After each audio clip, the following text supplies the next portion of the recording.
Cinderella didn't lose a shoe.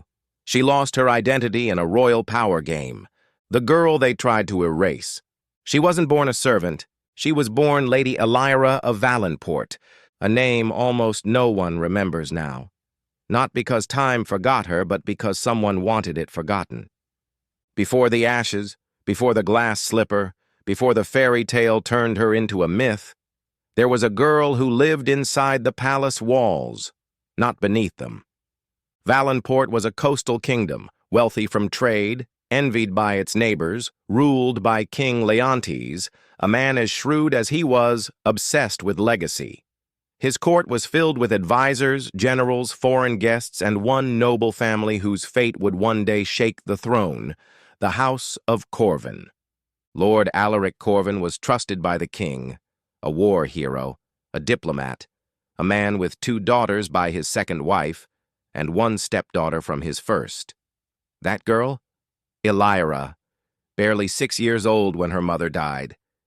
Barely old enough to understand what it meant to be called excess. Elira wasn't hated because she was unworthy.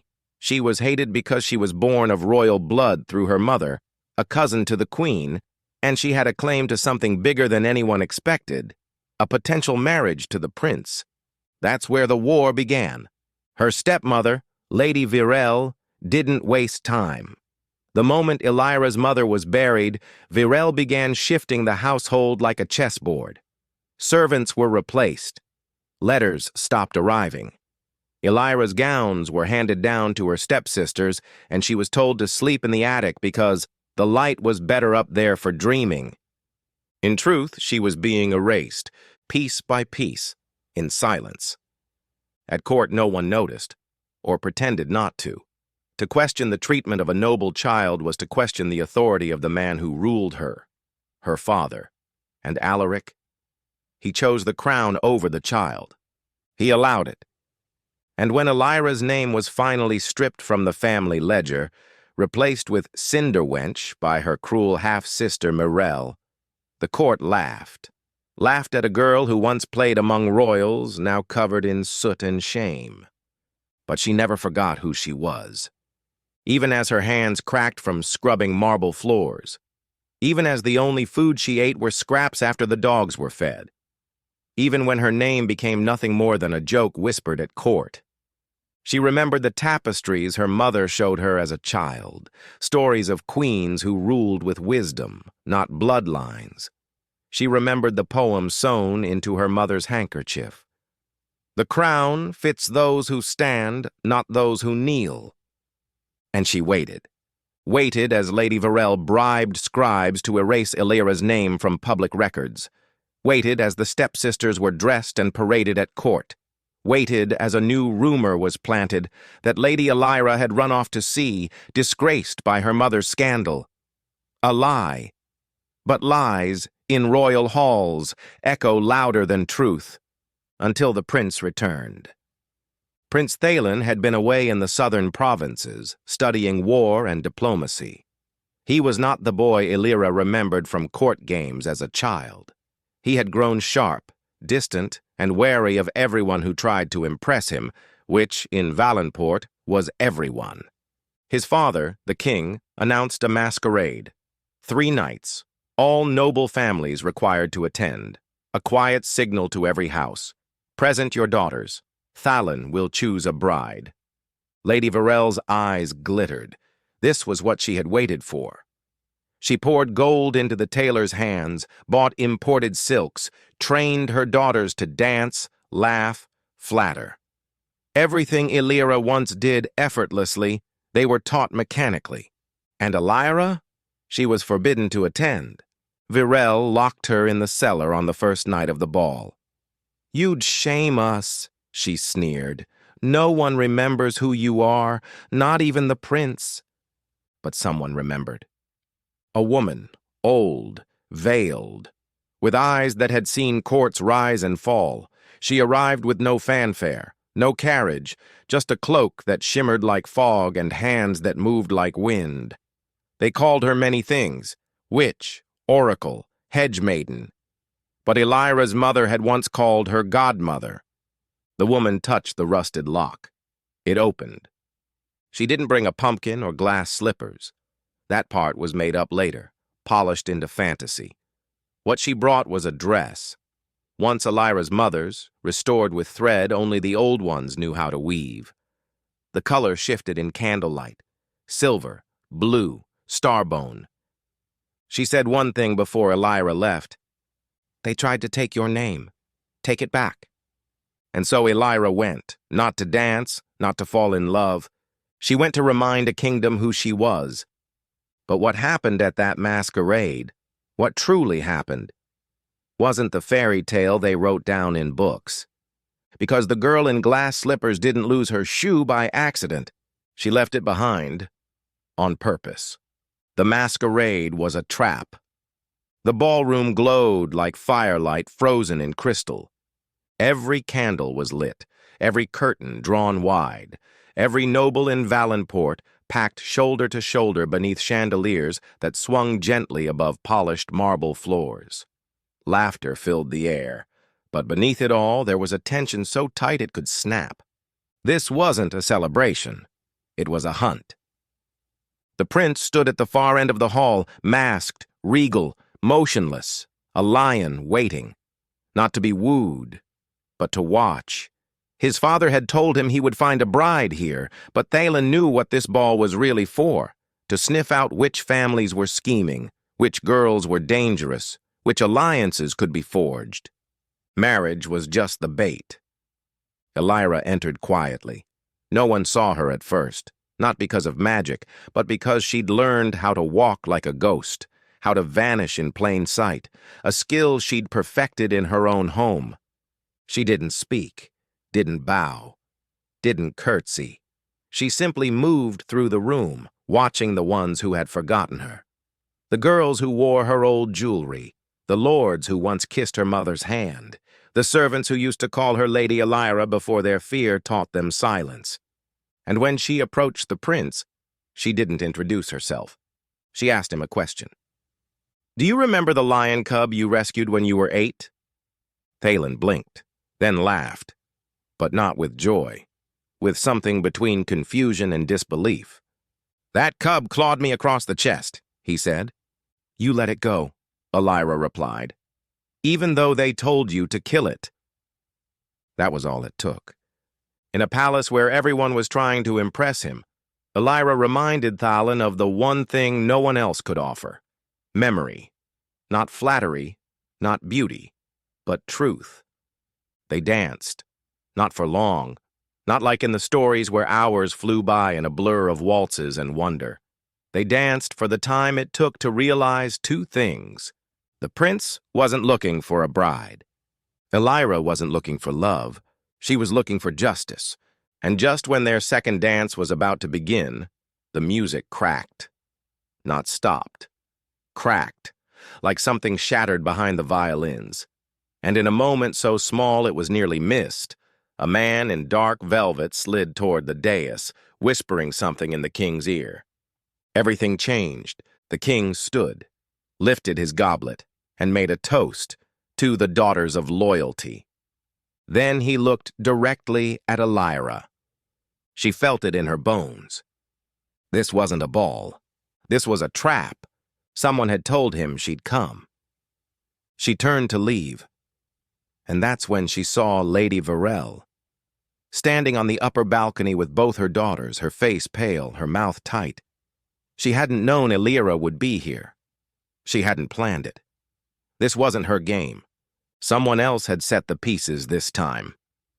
Elira descended the stairs in silence, but the guard at the door stepped in her path. "Name?" She said nothing. He raised his voice. "Your name, lady?" Everyone turned. Every dancer, every noble, every suitor and schemer. Silence fell. The music halted, and there she stood, the girl in silver light, at the center of a kingdom that had erased her. She reached into the folds of her dress and held out, not a slipper, a ledger page, her name, burned, torn, half erased, but still visible. Lady Elira Corvin, blood of House Valenport. Gasps rippled like wind across water. And in that moment, she did something no one expected. She dropped the page, took a step back, and ran. She didn't run because she was afraid. She ran because she knew the game wasn't over. It was just beginning. That's the part no fairy tale tells you, that the girl at the ball didn't lose her shoe by accident. She planted it, a trail of evidence. One slipper, custom, high glass, silk-strapped, made by a long-dead artisan whose designs were only worn by one house, hers. The slipper was a symbol, a challenge. Find me. Prove I don't belong. And the prince took that challenge personally. Over the next 3 days, the kingdom turned itself inside out. Guards swept the roads. Messengers interrogated dressmakers. The royal council demanded lists of every noble daughter in hiding. But no one found her, because Elira didn't go into hiding. She went to war. She visited the orphanage her mother had secretly funded before her death.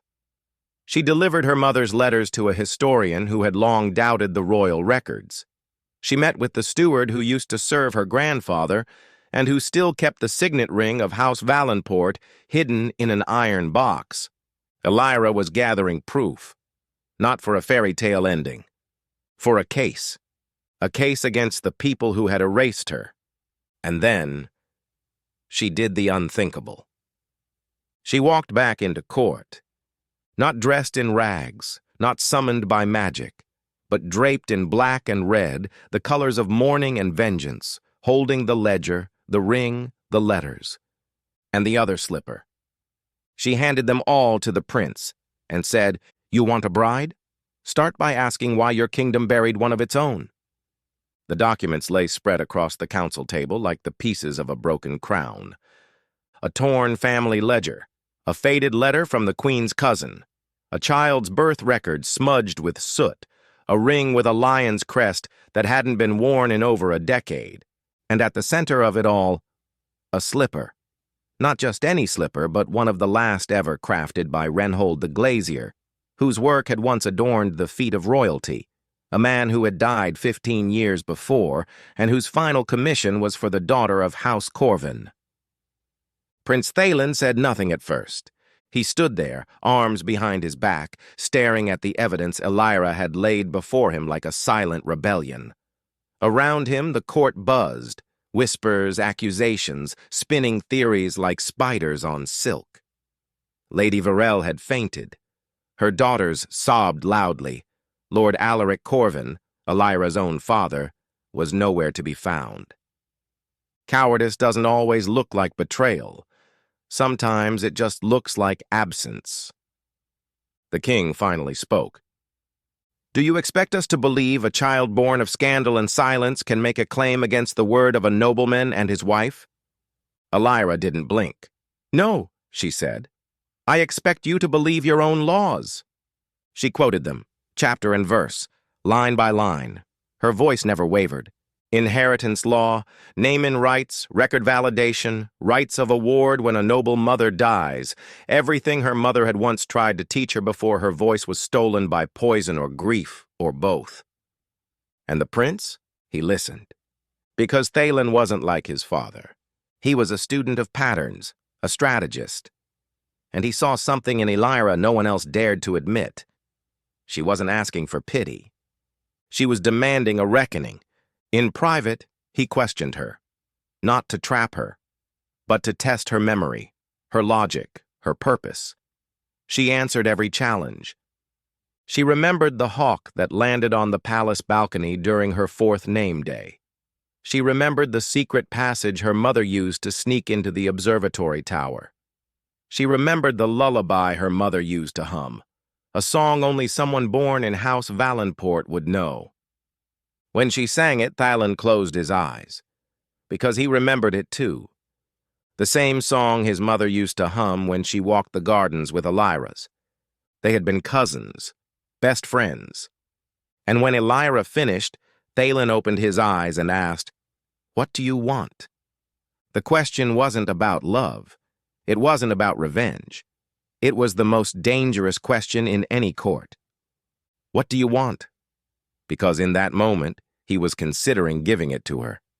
And Elira answered simply, "My name back," and the truth made public. He asked, "What about the crown?" She said, "That's yours to carry, not mine to steal." That answer changed everything. Because if she had asked for power, they would have called her a threat. But she asked for identity, and no kingdom survives long when it's seen denying someone their right to exist. Thalin convened the high table. Not just the court nobles, but historians, judges, even 2 foreign ambassadors who had once known Elira's mother. They laid it all bare. The records, the forged edits, the pattern of disappearances, a maid who vanished the day after Elira's mother's death, a physician who fled the country after declaring the death unnatural, a scribe who changed the family ledgers and was later buried without ceremony in the pauper fields. Piece by piece, the truth was sewn together. The court, once a place of elegance and spectacle, now sat under the shadow of disgrace. They hadn't just erased a girl, they had erased justice. Lady Varel was summoned and tried. She claimed innocence, claimed grief, claimed misunderstanding, until Elira produced one last piece of evidence, a letter, written in her mother's hand, hidden in the seam of a locket, addressed to the Queen. It read in part, "If I am gone, do not let my child be buried beneath the ambition of a woman who wishes to wear my crown through her daughters. Watch the steward, watch Alaric. They have already begun." That was the death sentence. Not for Elira, for the lie. Lady Varel was stripped of her titles. Her daughters, though spared punishment, were sent into exile at a distant convent, away from court life. Lord Alaric was not imprisoned, but his holdings were seized. His name? A whisper now, a stain on the house once praised. And the prince? He made his choice. He stood before the court and declared, "Let it be known, Lady Elira Corvin of Valenport lives, and though she asks for no crown, let her be restored to her place among the nobility, her name returned, her family's history untarnished no longer." Elira bowed, but not low, only enough to honor the truth, never again to pretend inferiority. And the people of Valenport, who had once called her Cinderwench, now called her Lady Elira. The name echoed in the streets, in the letters of foreign courts, in the lessons told to young girls in noble schools. But not all tales end with happily ever after. Not yet. Because there was still one question left in the air: if Elira had the prince's trust, the court's respect, and her name returned. Would she forgive the kingdom that allowed her to be erased? She had her name. She had her place. But what Elira understood better than anyone was that having power isn't the same as knowing what to do with it. The court wanted to believe her story was over, that she'd been vindicated and could now play the role of the grateful noble, stitched neatly back into the pageantry of palace life. The invitations began at once. Dinners, outings, noble suitors lined up like chess pieces, each trying to prove their worth now that Elira had value again. But she didn't return to the life they imagined. She didn't move back into House Corvin's estate. She had it sealed for investigation. She didn't parade through the capital in silks. She visited the orphanages and seamstress houses instead, the places where she'd once begged for scraps of thread just to mend her only dress. And she didn't attend the prince's second masquerade. He sent the invitation personally, but Elira sent back a note. "I wore a mask once. I won't again." The court was stunned. To refuse the prince, even kindly, was a statement. But Thalin didn't take offense. He took note. He met her privately in the gardens. No guards, no scrolls, just the two of them under a moonlit sky that had once hidden their childhood games. "You don't want the crown," he said quietly, "but I think you want more than your name." "I want the rot gone," she replied. He didn't flinch. "Then help me cut it out."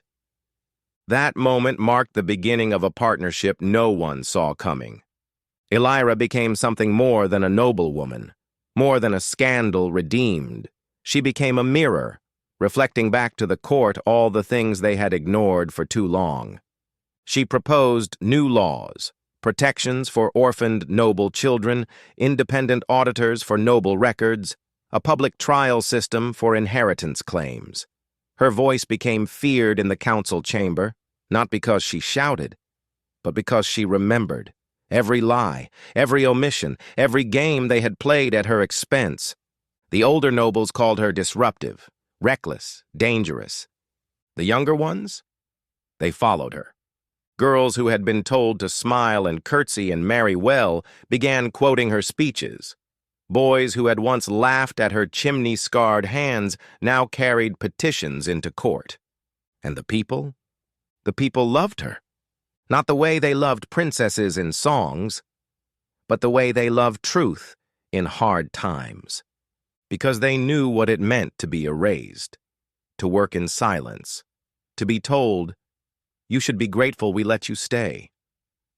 Elira became their symbol, but power draws enemies. One night, a letter arrived. No seal, no name. Just 4 words, "You are still nothing." She didn't need to ask who sent it. She already knew. Lord Alaric, her father, had vanished into the southern provinces, exiled unofficially, disgraced entirely. But a man like that didn't disappear without leaving claws in the walls. Soon after, attempts were made to smear Elira again. False witnesses, whisper campaigns, a stolen locket sold in the black market with claims it had been forged. The court turned cold. Even some allies began to distance themselves. And then came the vote. A new law Elira proposed, the Restoration Edict, meant to allow anyone erased from noble record to present a case for review. Not just nobles, merchants, foundlings, former slaves, anyone. The vote was close. Too close. The king opposed it. The old guard rallied against it. And Thalen? He stood to speak. But before he could, Elira rose. "I don't need you to speak for me," she said. "I need you to stand beside me and let me say what must be said." And she did. A speech that would later be carved into stone and read in classrooms across 3 kingdoms. A speech not about revenge or politics, but about dignity. What makes a name sacred is not the blood it carries, but the truth it holds. You erased me, and I rose. But how many others have not been found? How many girls are sweeping hearths tonight, believing the lie that silence is survival? I got lucky. I got angry. I got loud. Most never do. So I will not ask you to vote for me. I ask you to vote for every voice you've buried. The room was silent when she finished. Then came the vote, and by a margin of 1, it passed. The Restoration Edict became law. Elira walked out of the chamber not in triumph, but in something more powerful, peace. Not because she had won, but because she had broken the silence for someone else. The crown she never wore, and the legacy she left behind. The kingdom thought they knew how her story would end, that once her name was restored and the shame scrubbed clean from the royal court's memory, she would slip quietly into the background, another noblewoman, another soft-spoken fixture at the prince's side. But Elira Corvin had never been the kind of girl who lived inside someone else's ending. She was not a reward to be claimed. She was the result of survival. After the Restoration Edict passed, and the courts had bent just far enough to give her back her name, Elira stood at the edge of her new life with a kind of peace no one had ever seen in her. Not soft, not sentimental, but the sharp, steady kind. The peace of someone who knows they don't need to prove anything anymore. She did not take up residence in her family's old estate. She left the keys with the archivist who helped rebuild her mother's case, and instead built a smaller house on the edge of the capital, halfway between the merchant docks and the noble quarter. a place where no one bowed to her, but everyone knew who she was. She never married, not because she was cold or bitter, but because she had made her choice a long time ago. Her freedom was the only crown she ever needed. Prince Thalen, who had stood beside her during the storm, did ask once, quietly, no ceremony, no pressure, just a man who respected her enough to offer his heart without strings. And Elira had smiled, touched his hand, and answered simply, "You wear the crown. I'll build the foundation beneath it." Instead of ruling from a throne, she ruled from the ground. She established the Record House, the first public archive for the forgotten. A stone building filled with names and documents of people who had been erased, noble or not, servant or soldier, child or widow. It became a place where people came not to be rescued, but to reclaim what had been stolen. Elira walked the halls of the Record House like a ghost in reverse, not haunting but restoring. Every scroll, every story, every forgotten name stitched a new thread into the tapestry of a kingdom that had spent too long pretending its mistakes didn't matter. She spoke in villages where noble carriages had never gone. She met with bakers and blacksmiths and children who had never seen the inside of a court. Her speeches were never flamboyant, never dramatic, just clear, powerful, honest. She told them her story, not to impress but to warn. "I was erased once," she would say, "and I was lucky enough to be found. But you should not need luck to be remembered." She wore no jewels. She never again wore silk. She kept her old slippers, the glass ones, but they stayed locked away in a small iron box under her bed, not as trophies, but as reminders. She never wanted to forget the girl who wore them, the girl who scrubbed floors and cried alone and dared to leave a trail behind her. Over time, people began calling her not Lady Elira, but the keeper of names, the keeper of truth. And sometimes, when a girl walked into the Record House with soot still on her hands and a tremble in her voice, she would find Elira waiting, not behind a desk, but right at the front door. And Elira would say, "Tell me who you were before they took it from you." Years passed, then decades. The prince became king. Wars came and went. The court changed. But Elira never did. Her hair turned silver. Her voice grew slower, softer. But her eyes, those never dulled. She never stopped remembering, never stopped recording, never stopped believing that stories mattered more than titles. She died in the early morning before the sun had fully touched the capital, alone, but not lonely, in her sleep, a smile on her lips, and in her hands the letter her mother had written, the one sewn into the locket that saved her name. Valenport did not take her death lightly. Shops closed for 3 days. Schools held readings of her speeches. Flags were lowered to half-mast, not because she was royalty, but because she had given royalty back its soul. The king declared a day of remembrance, not for Elira alone, but for all those who had ever been forgotten. On that day, every child in the kingdom learned her name. She was buried not in the royal cemetery, but in the garden behind the Record House, at her request.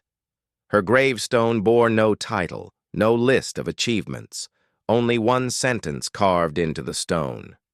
She made silence speak. But before they laid her to rest, they did one more thing. They placed both glass slippers, perfectly cleaned, delicately preserved, into her coffin, one for the girl who had been erased, and one for the woman who refused to stay forgotten. And so she passed not into myth, but into truth. The kind of truth that burns long after a story ends.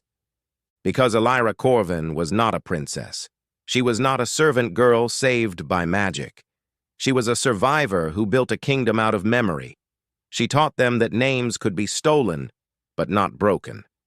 That voices could be buried, but not silenced. That power, when used for others, was the only kind that mattered. And now, whenever someone is told they don't belong, whenever a girl is asked to stay quiet, Whenever a child wonders if they are worth remembering, they whisper her name because they know the story isn't about a slipper. It's about the footprints left behind, and those can never be erased.